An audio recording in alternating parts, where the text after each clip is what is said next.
That, to my mind, is not at all bad for someone who can't draw cars. This is a Hispano Suiza Alfonso XIII.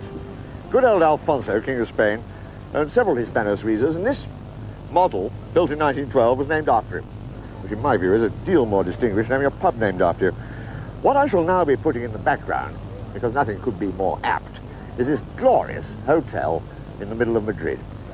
And it could be more apt because it was commissioned by Alfonso himself to entertain other European royals, of whom there was a sizable number in those dear dead days just before the First World War.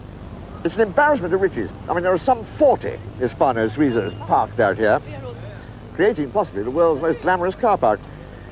The reason why they're all lined up here in the middle of Madrid is they've reached the halfway mark of an 800-mile rally through the magnificent rustic parts of northern Spain.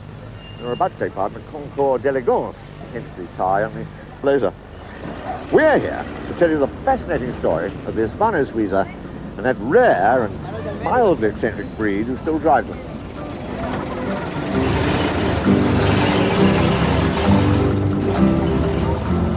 Cars from Spain, Germany, France and Britain you'd expect.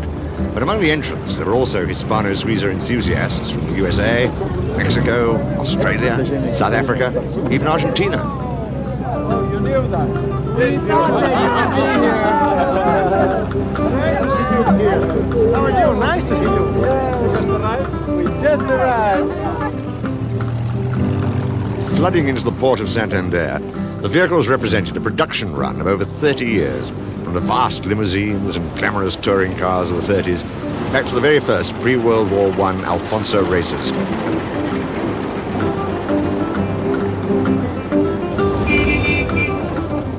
Wheel-to-wheel opulence, with the sort of car that may have dominated the track, but could be rather temperamental in the starting department.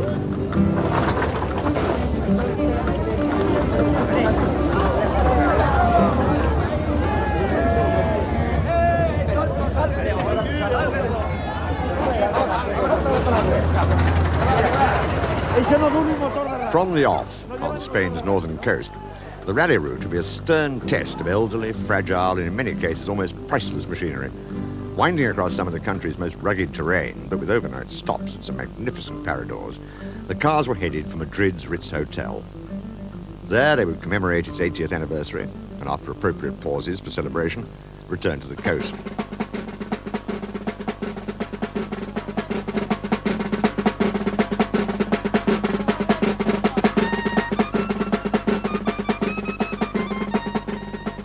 The Basque send-off showed how seriously the Spanish took the event, and as Mr. Milligan's vast V12 9.5-litre limousine with coachwork by Van Buren eased over the line, no doubt in top gear already, the rally was on.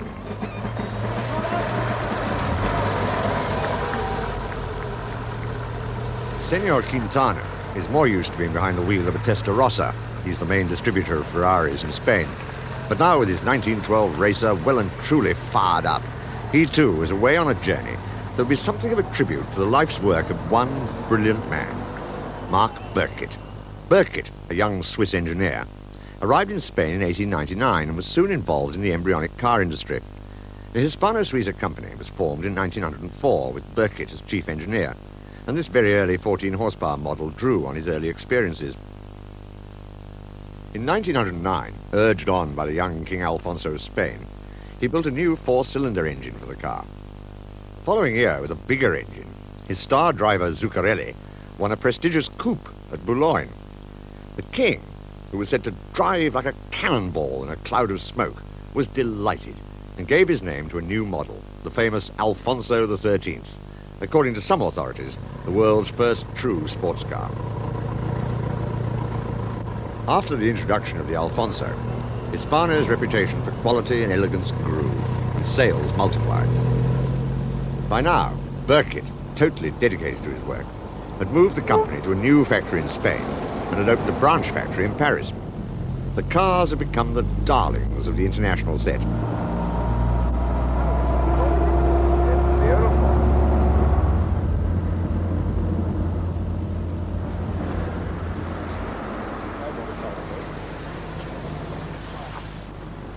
Nesting storks have special significance for Hispano owners. The flying stork mascot is one of the most cherished and distinctive features of post-World War I cars, and this association with Hispano came about because in the run-up to the Great War, Burkitt had switched his attention to designing a 150 horsepower aero engine, which was to influence aviation worldwide. Over 50,000 were built, and they powered many Allied planes, including those of French ace Georges Guinema, who used the stork as the symbol of his Spad squadron. The aircraft engines live on, but not just in restored aeroplanes. After the war, many drivers installed these 18.5-litre V8s in racing cars. And on the rally, John Old from Victoria in Australia turned up in just such a beast. Vibration had broken a strut, but with some help from a bewildered Spanish mechanic, a luggage strap was modified to hold the front wings together, and the car was soon back on the road. Perfecto.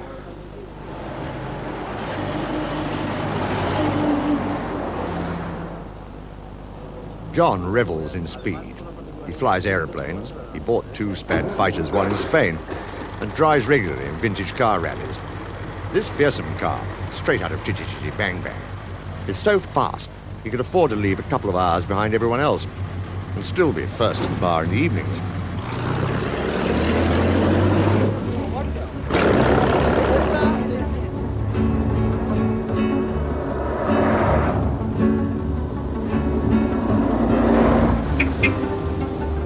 By now, the rally was deep into Spain, on the sort of endless straits the great cars must have encountered in the 30s as they made their way across Europe on the Grand Tour.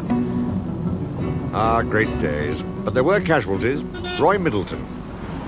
Well, what sort of condition was she in when you first got hold of her? A complete wreck. Yeah. It was found on a farm in Cornwall with just the front half under a barn and the back end stuck in the open.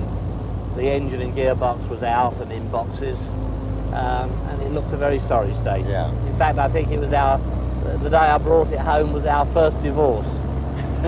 You do all your own restoring and... Yes, I do. This car I restored over a period of 12 years.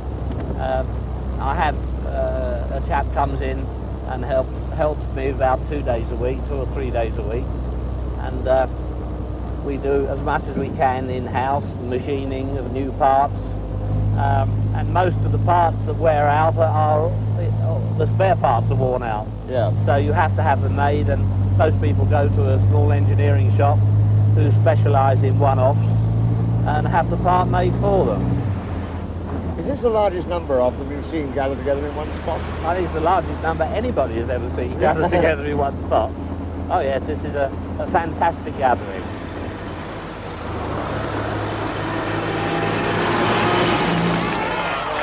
Lord Montague and daughter Mary were in the National Motor Museum's 1912 Alfonso and relishing the challenge.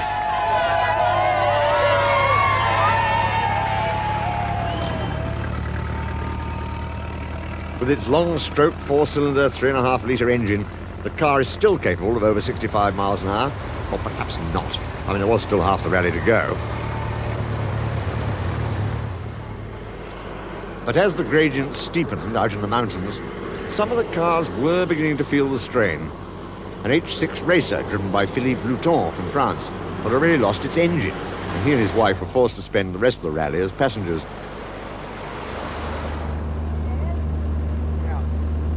Bernard Paris from Tunbridge in Kent was simply wafting along in his 1921 H6 Tourer. Hardly surprising, for his power came from half a V12 aero engine, 6.5 litres of mechanical perfection. The H6 was unequalled from its launch in 1919 for its appearance, technology, and matchless performance. Its four-wheel servo-assisted brakes were much admired, and even Rolls-Royce subsequently took out a license on them. The chassis carried a variety of bodies, and thanks to the great flexibility of the engines, were capable of handling heavy coachwork. But the open Tourers, the cars of legend, they're the eye-catchers.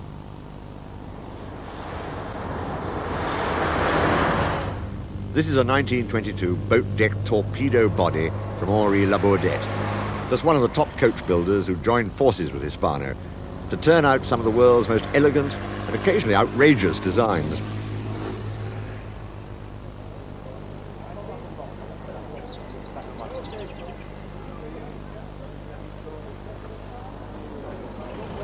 Lunchtime found the rally converging on Sarria. For the drivers, a breather and a chance for another quick polish. Of course, cars like these were designed to sweep up the gravel drives of mansions, slide to a halt in front of a grand hotel.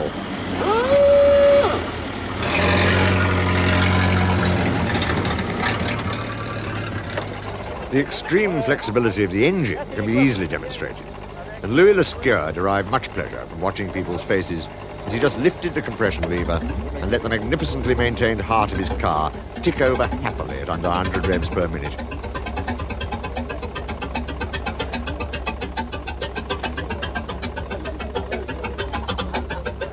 She doesn't want. She wants to rest.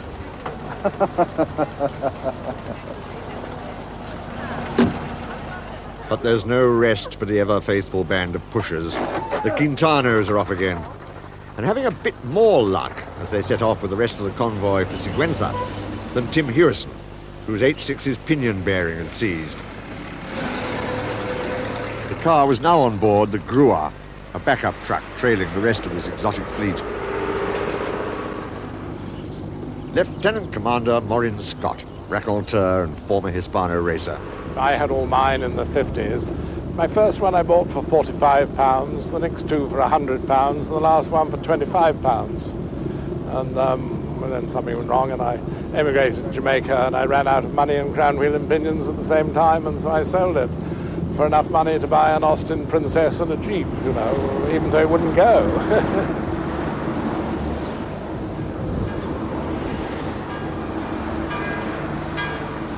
With the bells ringing out invitingly from the hilltop village of Medina Celi, it was decided it was time to take a break from the rally.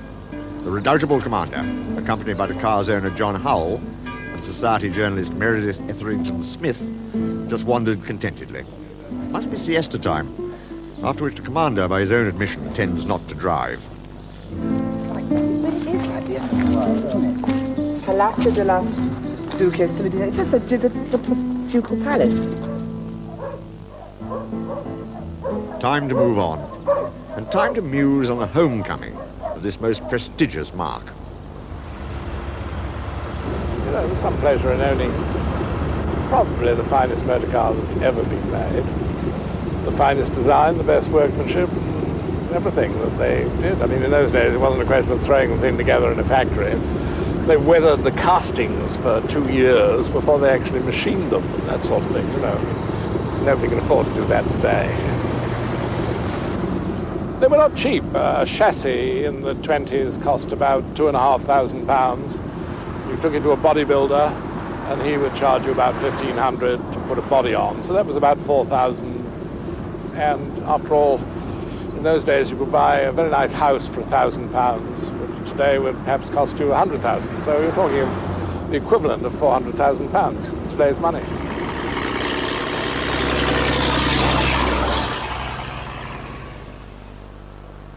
The stopover in Sigüenza was taken within the walls of an 11th century castle, keep, crenellations and all.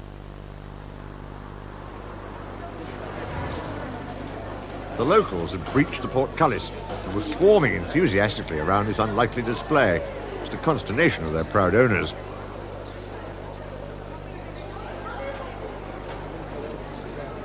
John Old had other matters on his mind.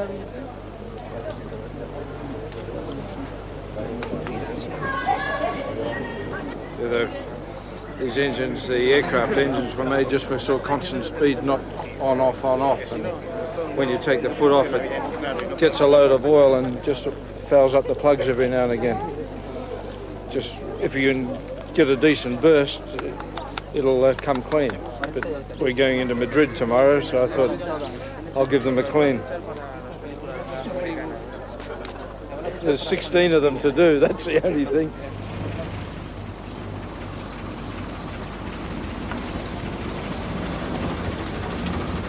Saturday morning, and the cars set off for the 80-mile drive into the capital.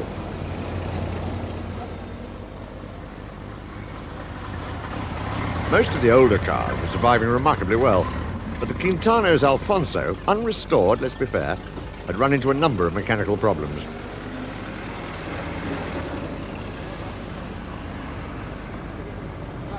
Elena and Juan maintained an air of calm dignity throughout, but they did seem destined to push the car all the way around Spain.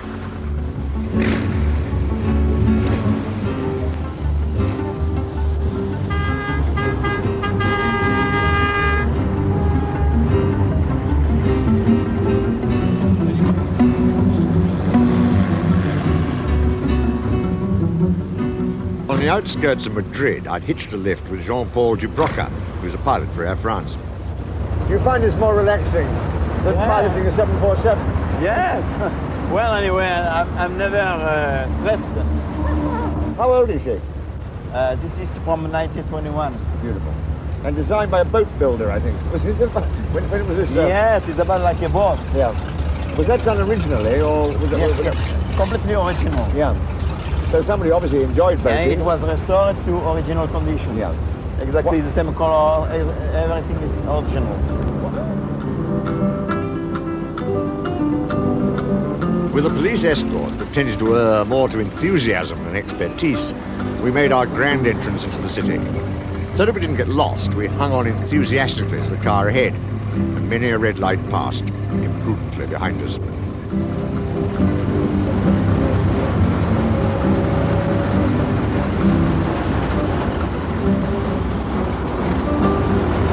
The Quintano's Alfonso was up to his old tricks again.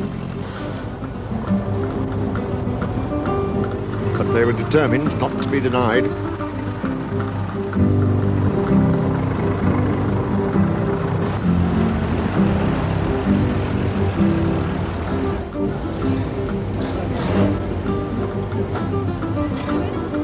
And an exhilarating 30 minutes later, they and the rest of the caravan arrived at the Plaza Mayor.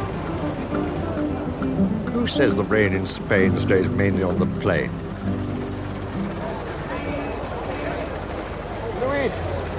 Tell me something of your beautiful, beautiful vehicle. Well, what do you want to know? Well, I can see it's It was 1918. It was born in 1918, really, in Barcelona. Barcelona. Yes. And this was one of the 2,000 cars built by Hispano Suiza of this modern size. It was built between 16 and 1924. It was running in a private family. It was sold to the public office of Gordius, I think. The Undertaker. Undertaker, yes. Look at here. You will see, but very rarely, La Hispano Suiza Barcelona, because most of the bodies were not manufactured in the factory. And it was built in 1918, and this was the Lux model, and it's a transition between the old ones and the new H6 Paris 1920. That is very beautiful. Very beautiful. Dashboard. The dashboard, Brass yes. and... Yes. Ah. Everything. It's the enthusiasm of people like Luis da Villa Cascante that makes the owners, as far as I'm concerned, as interesting as the cars themselves. They're all characters. And none more so than Louis Lescure. Stop! You have no idea. Is it okay? You have no idea. Is it okay? How has it been for you so far then, monsieur? Oh, maman, BBC. Easy. How was your trip into Madrid? I'm surprised to see you here. Qu'est-ce qu'il me raconte? Moi, je lui comprends rien. Oh, mon Dieu. Qu'est-ce que c'est que ce barouet qui raconte? Ça va, là. Il est quoi exactement comme origine? Ça va, le trip à Madrid pour vous, tu monsieur. peux pas parler comme tout le monde, non? God, it's going to be hell in Il 1992. suffit de parler comme tout Well, le we're all monde. going to have to talk like this in 1992. I mean, there are people Il est looking forward gentil. to it. Il est gentil. You mean that you don't want any more the channel? The Let channel? me help you down, poor foreigner. How old is this fine creature then? Eh? When was this built? The body was built in 1929, beginning 1929. And how long have you owned it? I had it for now 35 years. It's a very old love affair. It seems to be with everybody. Yeah. It's In my case, yes. It is because- passion, isn't it? Because I discovered it, the value was zero. I found it a day before the scrapyard owner was coming to the garage and taking the car to the scrapyard. How long did it take you to put it together again? I was lucky enough to find a man the only man in charge of Hispano car in France after the war. And this car, in other words, this car has never been touched by any mechanist who was not a specialist of Hispano.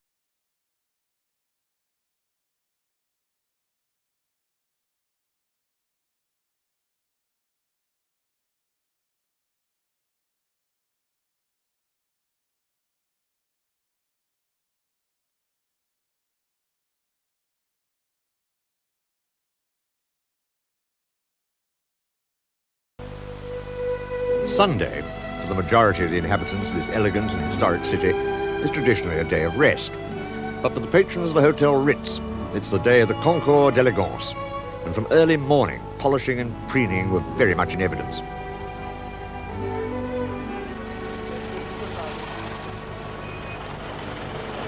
As the great moment neared, the last touches were added, and the elegance was much in evidence. No car buff eye, but clearly the atmosphere was getting to me. I mean, I couldn't resist adding a touch or two of my own.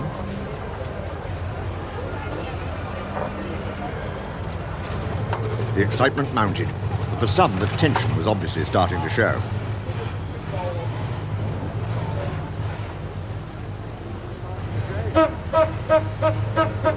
Hey! Go!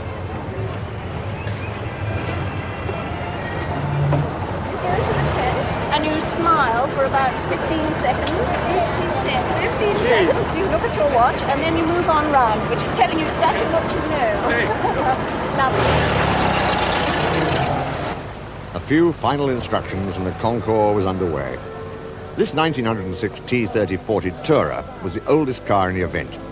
Noted in its day for the unique construction of the engine and gearbox, it was driven by Fausto Saavedra, president of the veteran division of the Auto Club of Spain, who had brought it into the rally just for the day.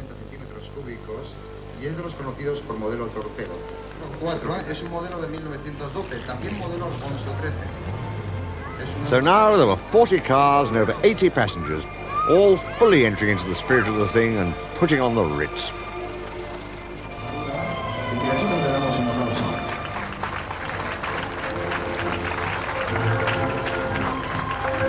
Obsérvense la gracia del abanico. Muchas gracias.